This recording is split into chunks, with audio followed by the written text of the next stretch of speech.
Muse 3 Farm was founded, by 4 brothers. We grew up on a farm, but because of the dynamics of what we had here in this small parish, we wanted something a little different. So we all moved away from the farm. We went on, we had a great career, we had successful careers, but it was something about this small town where we wanted to come back and we wanted to give back. And we wanted to be as close to where we grew up as possible. I did not think we was going to get this close, but the stars aligned, this land became available, and that was the start of Muse 3 Farms. To most people, when they look at this, they say it's country, there's not a lot to do here. But when I look at it, it's home. This is where my roots were. So it's important for me to preserve it because I knew what my dad went through, I knew what my granddad went through, so we want to keep it going. We want to enhance on what they have done. And as part of that is bringing the land back to life.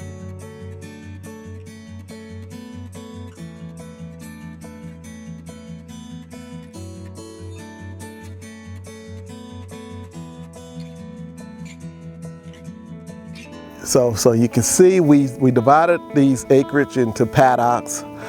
This allows us to do rotational grazing. So we frequently move our animals around.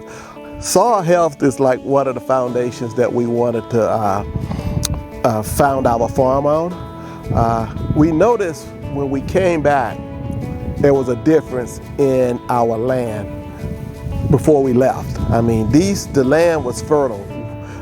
We did not have irrigation, but the land took care of us. Fruit trees, nut trees, those things just sort of grew natively around here. To my surprise, when I moved back, we could not find any of that stuff anymore. Worms, when we used to go fishing, and we could go out and we could just dig worms. We could not find that when we came back. So we said, okay, somewhere we did something wrong, and we're gonna have to fix that. So when we came back with this farm, in addition to farming and farming as a business, we wanted to sort of to do something to help regenerate this farm, regenerate this community. So as we put the farm together, we had those soil health principles in mind, minimal soil disturbance. We don't use any herbicides on our grasses. We control grasses with our animals, with the small ruminants, those goats and those lambs.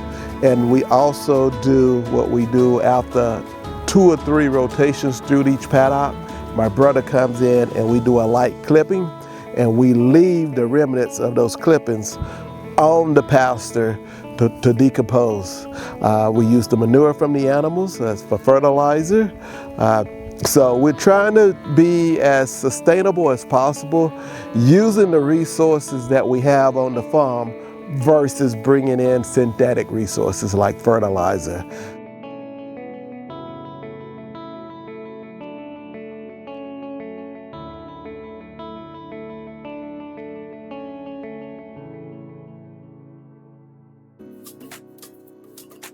We have what we call multi-species grazing today. So we have the cattle, goats, and sheep all roaming together in these 2 paddocks. Those donkeys are predator control. They keep the coyotes away. Once the cattle eat here, probably the next day or so, we're going to rotate them to the next paddock. And usually, depending on the size of the paddocks and the state of the grass and the drought or not, they usually stay between 1 and 5 days in a paddock. So we want to make sure farmers can see some of the things that we're doing on the farm that maybe they can take and implement on their farm as well. Last summer, we planted all our grasses no-till, so we didn't do any heavy disking. We just planted our seeds using a no-till drill. So we brought the farmers out. We wanted to show them the results that we received from that, and we were able to get some other farmers this year to also plant their grasses that way. So we want to be able to give back to the youth, give back to farmers, give back to the community. So the Muse 3 Farm, we want it to be an educational farm, a tourist farm. We want people to come out and enjoy the farm as much as we do.